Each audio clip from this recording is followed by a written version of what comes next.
Hello dear students, welcome to the first session in online tutorial. This week, you are going to learn about formal and informal situation in English.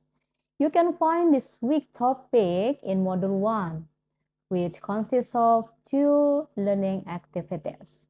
By the end of this week, you are expected to be able to analyze the difference between formal and informal situation in English. And please study the material and enrichment with below. Afterward, please participate in discussion forum 1.